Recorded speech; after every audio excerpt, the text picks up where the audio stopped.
anybody out of it, now would be the time.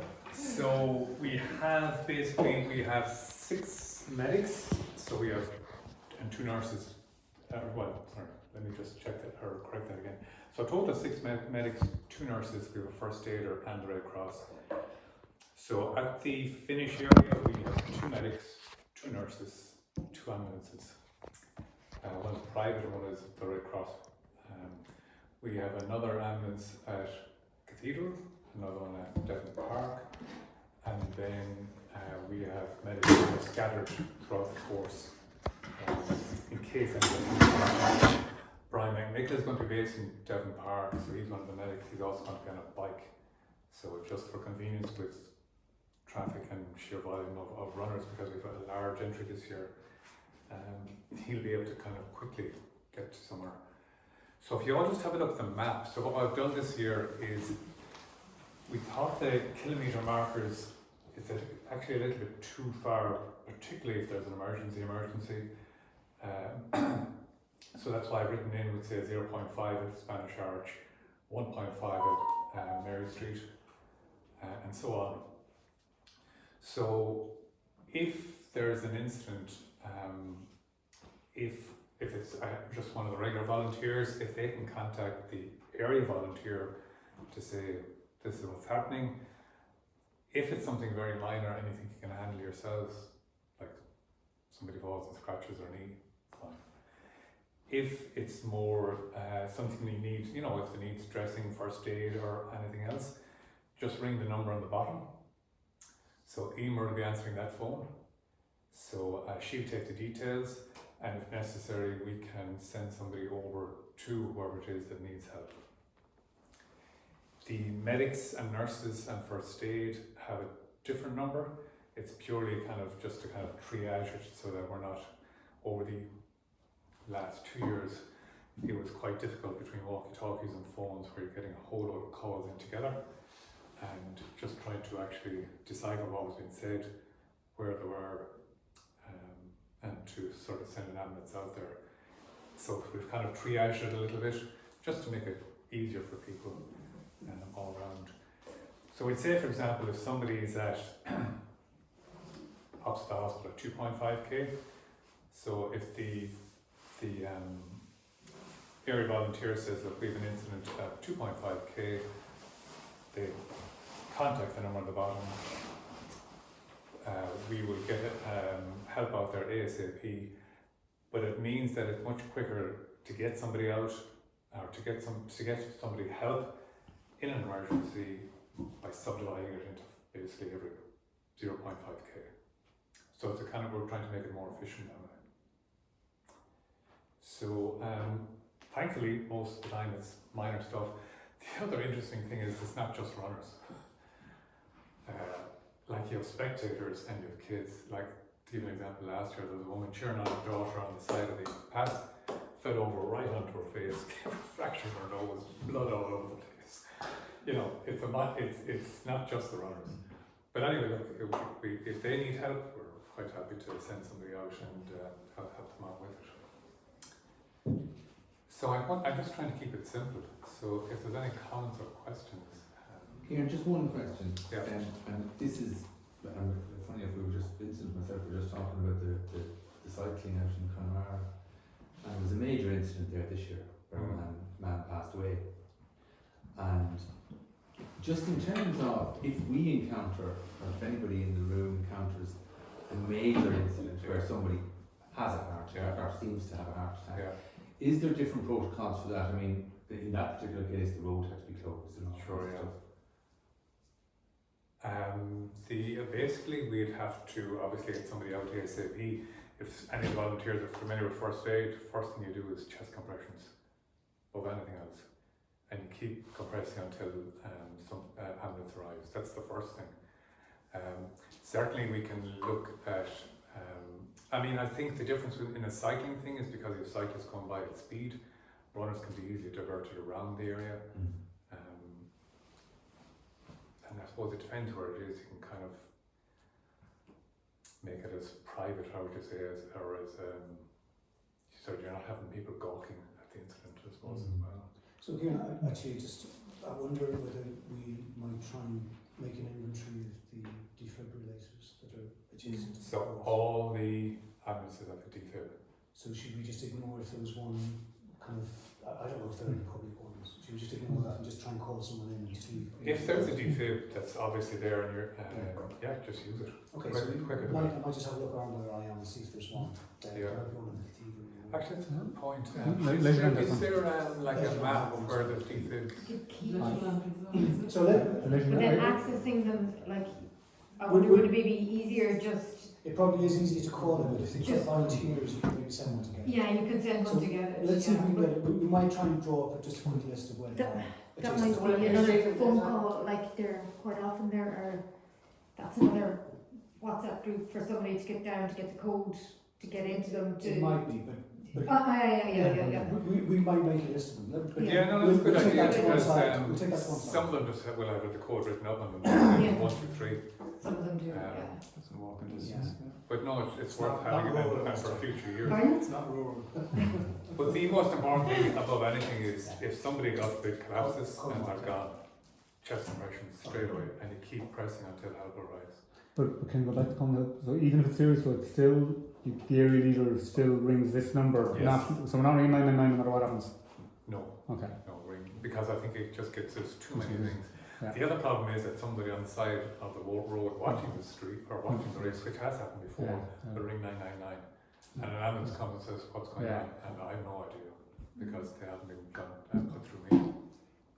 Can you just, that number on that page, are all the marshals getting it or just the area leaders? I would prefer if the area leaders just had it. Yeah. I think there's too many volunteers. Yeah. And I think we just give our Numbers, numbers and we to go- the Yeah, designated group that you Yeah. have. Yeah. Yeah, so at Okay. least you know what's going on then as well, like that in here. Yeah. There's no walkie-talkies then? No. Something like that. It was I just. take it, None for you. Yeah. No matter what you come back there, I saw someone walking down. I think walkie-talkies were used initially when there was iffy mobile phone coverage, Yeah, but that day thankfully is gone. And believe me, it's very difficult to actually get a clear sentence from a walkie-talkie. Just run by how many ambulances there is again. We have, let me just see, I think it's 5 now actually. Yeah, because we held on to the private ambulance. So we have a private ambulance and Red Cross at To finish. finish. And is there an ambulance following the race as well? There will be, and there's a sweeper car with Miriam Wall's going to be in it first Yeah. aid. Okay. And where are the other two? Okay. So Devon Park, Okay. and then the Devon Park runner, most of the runners have gone through it, they're going to just scoot straight over to the finish area. And then Multi Islands. Multi Islands is the other. Ah, that's close. And Kieran, where did incidents arise last year? Was it mostly on the finish? Was it Yeah. mostly around? Mostly it's the last couple of 100 metres, vast majority. Probably the last kilometre, I'd say, from Mutton Island in. It was just, overexert themselves, could trip on speed bumps. It's usually not, it's basically there's just, the fast runners are all gone through, they're done and dusted, they've had their shower, they're finished. It's usually kind of the tail end, sort of, 50 plus people who have either decided, geez, yeah, do give the streets a lash, have done no training for it, or they're basically unhealthy, they're overweight and all the rest of it. And you can just see them pale, sweaty, and I usually eyeball them to make sure they've crossed the line. But they're the ones that usually can have issues.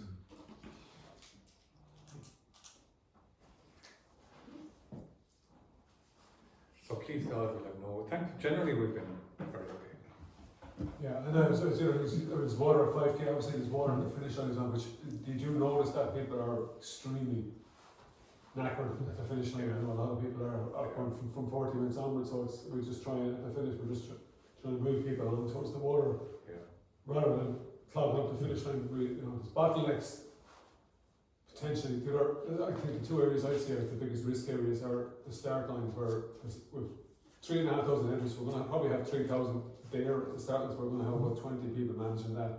but there's just potential risk of, like those people, there will be an ambulance at the start, so it's just whoever's at the start, we need to keep an eye on packs in the crowd, just to make sure nobody falls over, just, you know, because it's going to be quite packed. Similarly at the finish line, where the water is, it can get really dense, we'll have a couple of people on step ladders as well as just directing people back towards the water or get water bananas into them and, you know, revive them, I suppose, a bit, so probably it from that. There will be a medical tent too at the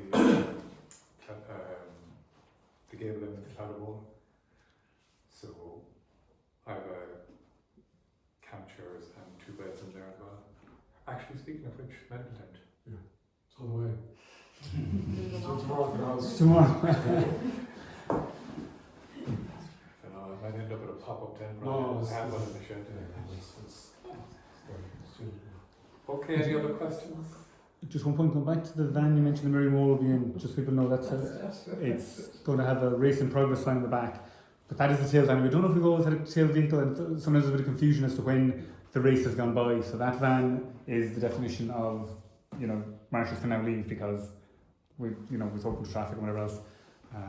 So it'll be GLS as the company name will be on the van, and the race in progress sign will make it obvious enough, or if you give Mary Moore a wave.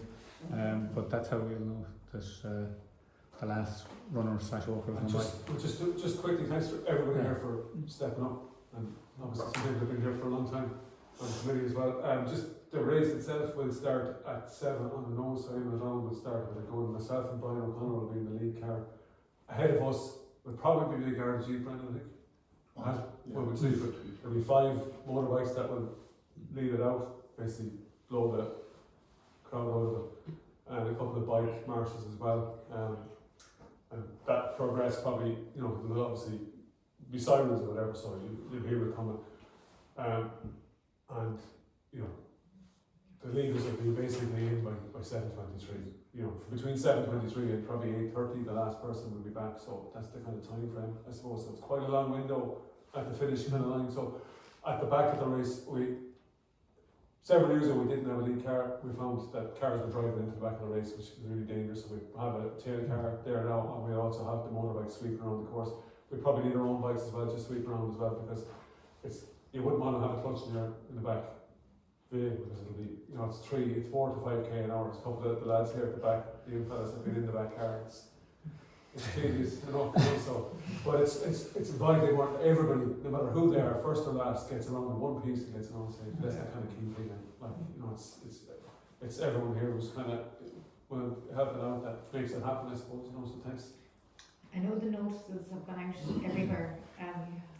The ones that I kind of hear of or that get stuck now, I'm lucky where I'm generally, there's a guard there, and most people are lovely, but the cinema and bingo.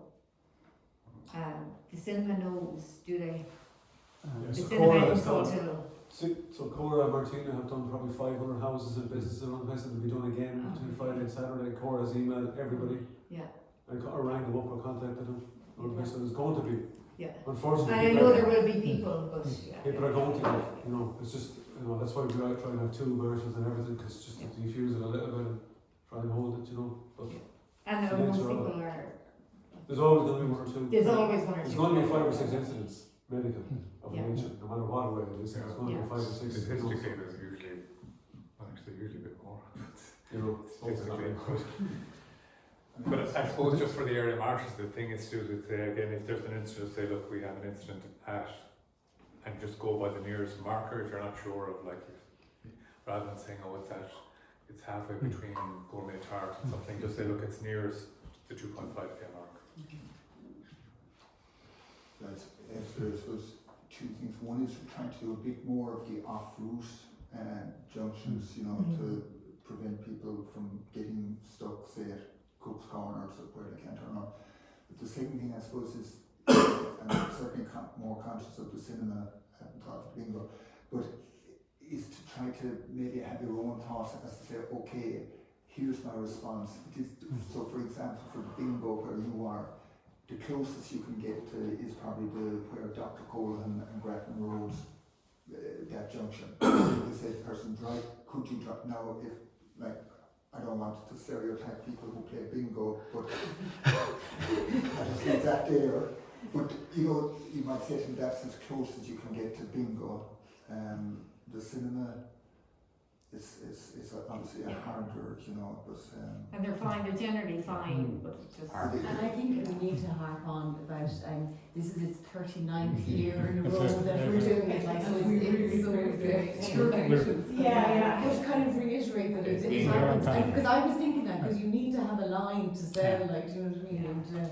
And I think just by saying that, it is 39 years, so I think even having something like that to is a strong argument to hold on for half an hour or whatever. Just in terms of traffic, what's the cut-off time for traffic? Is it 7? 6:50 cars. so Guards do it, yeah. the guards will close the traffic at the start at 6:50. So going back to the walkie-talkie thing, we may give Sarah on Merchant There'll be a few people walking up today, which is basically operate the race, like the lead car at the starter, and so on like that. A typical thing which didn't work 2 years ago is that when the runners appeared on Merchant Road, there were still some of the last cars that had been left through hadn't got to Ayr Square. So we wanted to make sure that when the guards say at 10 to 7 traffic, that at some stage between that and 7 o'clock, Sarah radios back and says Merchant Road is clear. So that means at 7 o'clock they can go. You know, if Sarah takes back at 1 minute to 7 says there's still traffic at the bottom of Merchant Road, we have to hold the start in that scenario. So one of the things I think Niall was mentioned in an email earlier is what to say to you after that, you know.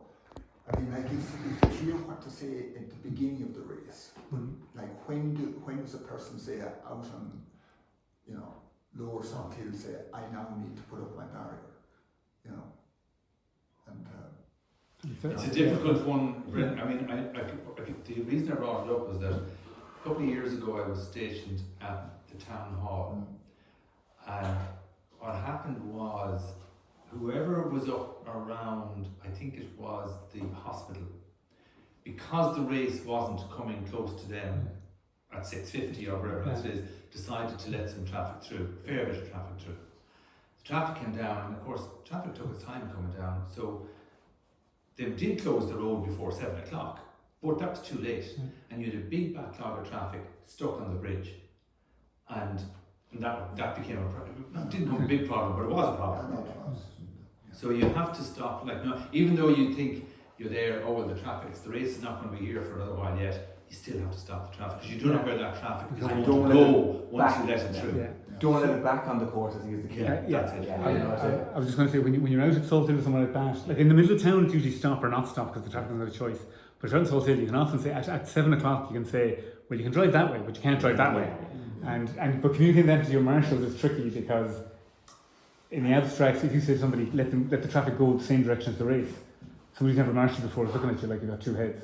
Yeah. So when you're standing at the junction with them, you can say to them, you know, at 7 or 7:05 even out in Salt Hill, the cars can go that way, but they can't go that way, so they don't hit the race. But again, so there are barriers at each junction, so Yes. they're there for I suppose for safety for marshals and as a bit of backup to kind of say a big event happening. there's also I mean I think the guards were more coordinated last year than any other year, and I think, you know, in that scenario, so there's a message going to the guard at the cathedral, okay, do not let any cars onto the bridge now, you know, because that you know, last year was a beautiful flow, no issues at all with a car anywhere as far as My take was that it looked like it was closed in total.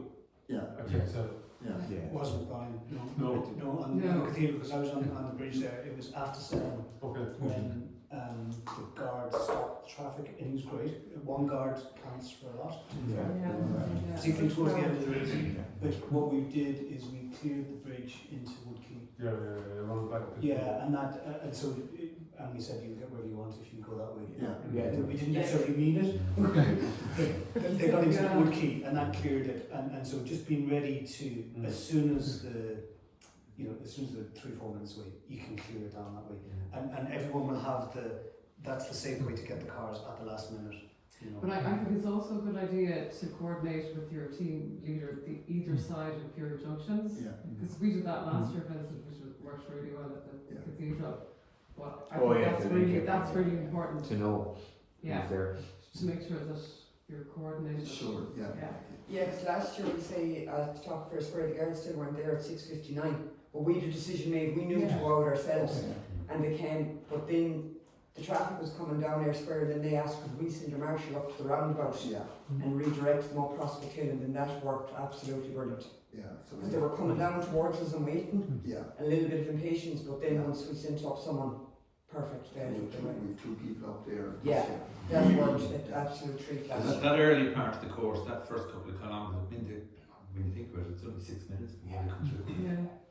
Yeah, Yeah, it's very fast. Last year around Thomas Corner, it's just more people coming up Shop Walkers, Street. yeah. Walkers, yeah. are dangerous there. We've way more this year to be. Yeah. But definitely I thought last year the traffic turning up Prospect Hill was definitely Yeah. key. And we have, where Park isn't here, but he's in his area. We have an off-road junction that's almost so far away you wouldn't know. So the guards would ask me to put someone at Ash Road and Old Seamus Quirk Road. I didn't even know there was an Old Seamus Quirk Road. All of that stuff. But, so that's a way back by Aldi, yeah. Wow. So so Warm. we have signs on that barrier to saying local traffic only, and now we won't have a guard there, but we have an experienced volunteer and a security guard. We're hopeful that the security guards this year will be That's why you can't go down Champlain. so when local traffic, yes, Esther. But Yeah. like if a person says I want to go to the hospital, we'd say no, you know. So because I had thought about putting a person there, say at the back entrance to the hospital, but the guard said no, that's too late. So stop them at source, and she kept going back to map. Yeah, definitely the off-course marshals definitely helped. Because Threadmead Road is where we used to marshal that before, and it really helps the end of school junction.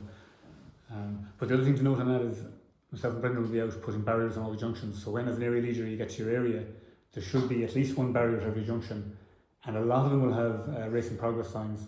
So as well, make sure your marshals know that the race in progress sign is for the benefit of the cars, not the runners. So I think which way around to put it.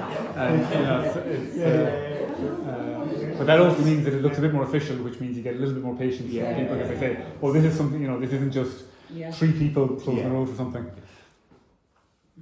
So just in relation to that, the barriers are all going to be dropped. First thing in the morning. Yeah, no, obviously not blocking the road. At the specific At the areas, junction. because we had to do a lot of moving last year. Yeah. So and not the cathedral. Where are you? Yeah. Like cathedral. Yeah. I might talk about that afterwards to make sure they get to. Well, Brendan will probably be dropping there, but to make sure he drops it somewhere that at least you can find them. We don't have to do too much moving yet. Well, we have the hired muscle this year, so yeah. If you tell Brendan where you want them, so we can. It's more timing that's important. But that's why you need to get the junction there enough to say, oh, one barrier is in the wrong place and gets the right place. So many in the cathedral car park alone, not to mind anywhere else. Well, 6 we're dropping there, isn't it? We'll talk about that after maybe. There's not enough to know about it, but it's.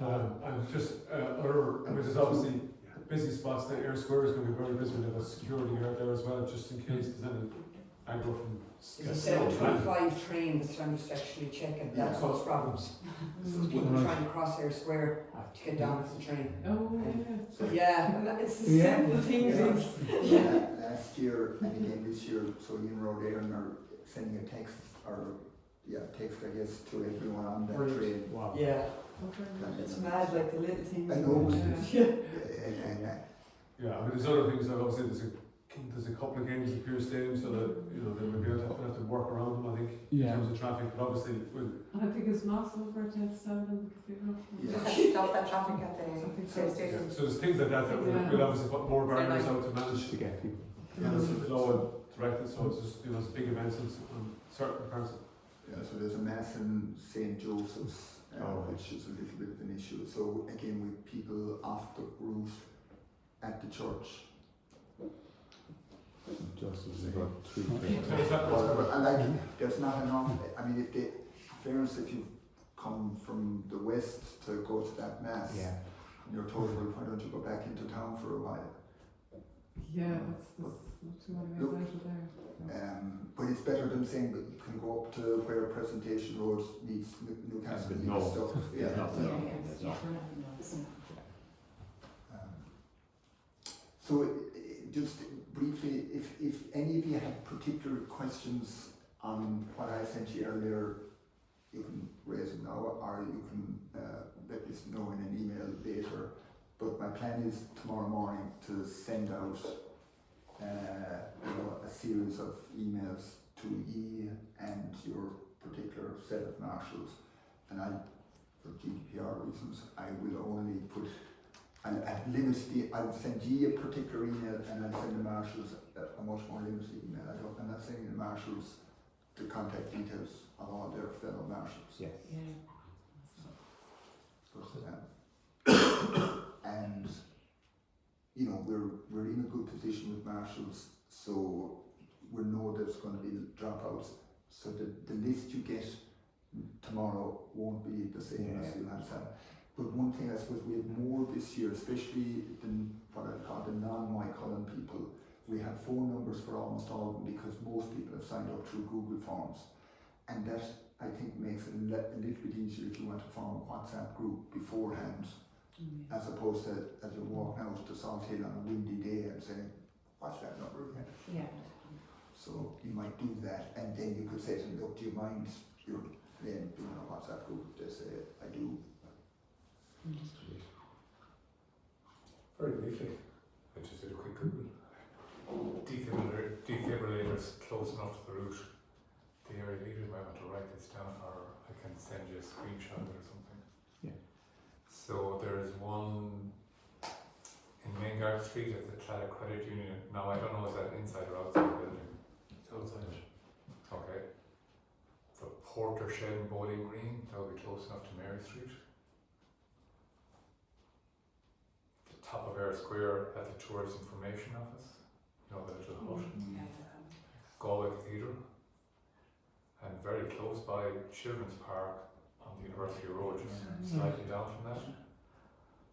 And then there's one opposite the Creamery Cafe in Salt Hill,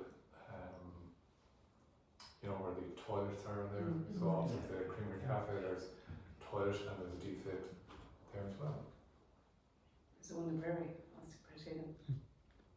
Prairie did have one, definitely. Did they have one? I think A few years ago they used to have one.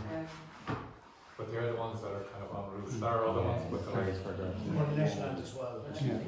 There's one there, yeah. Definitely. sorry, yes, better than that's good to know. There's one coming up in the Prairie now.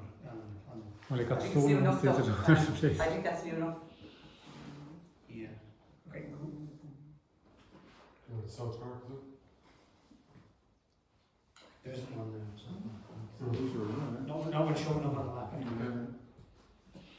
I assume buses have been told as well. Taxis, buses. We normally have to tell them in Yeah. cathedral though. Yeah, because last year, remember, the bus nearly turned out on us.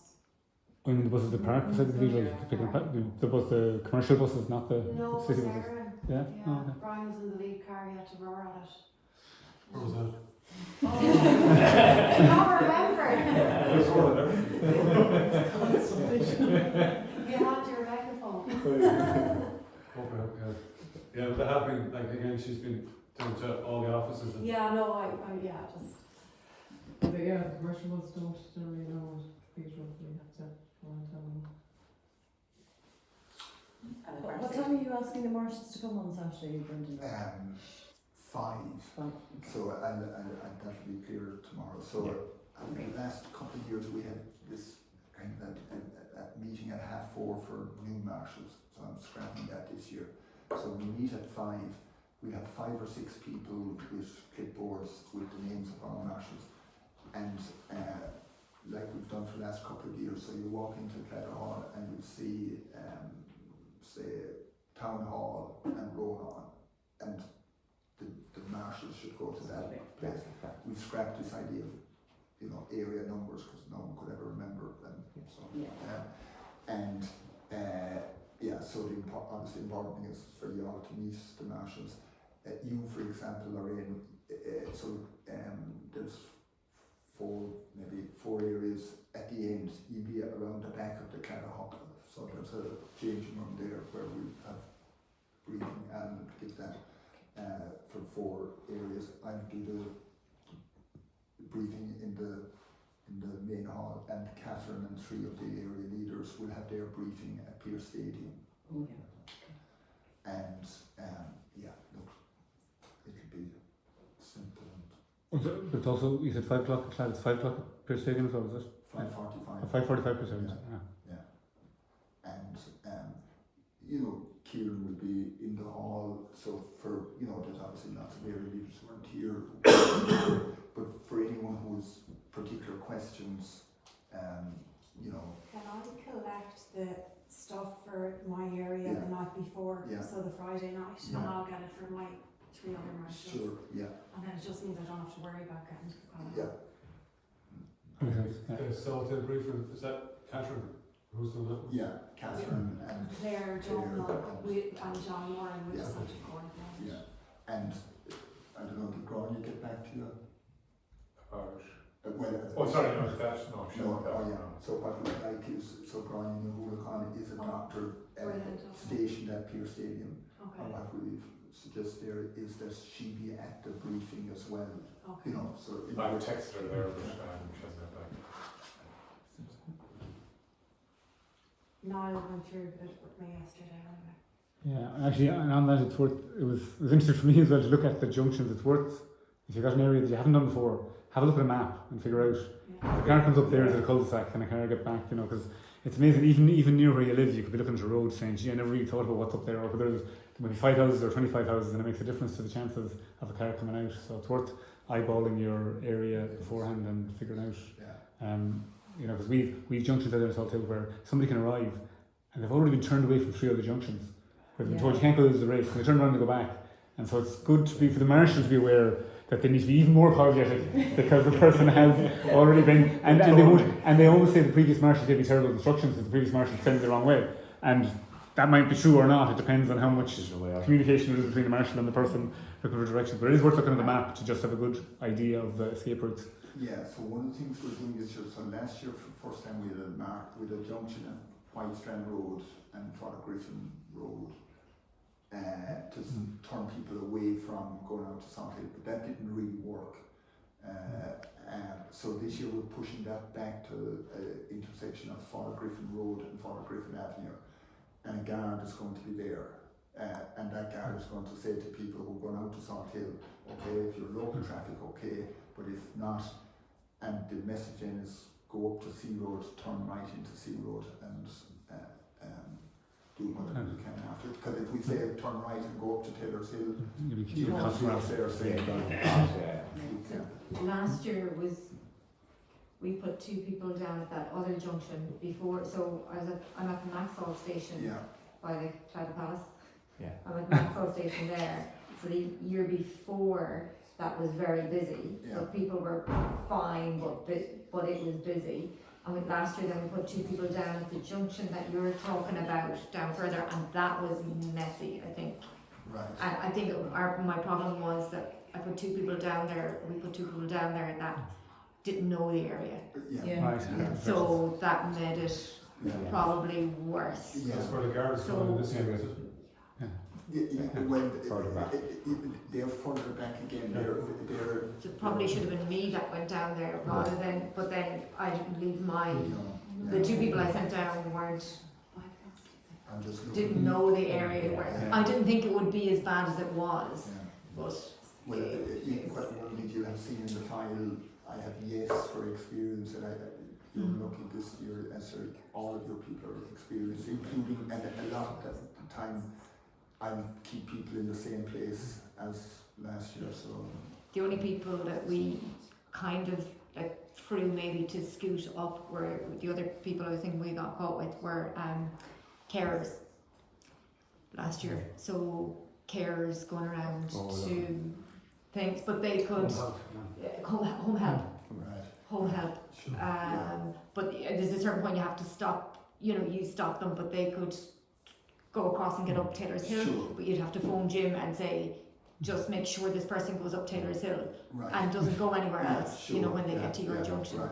Like we were saying, make sure you've the area leads on the other side, so if Yeah, you do and- let somebody through that they know. And also that you're conscious that if you say to a person at Naxon, turn right and go up to Taylor's Hill, that's a wide road.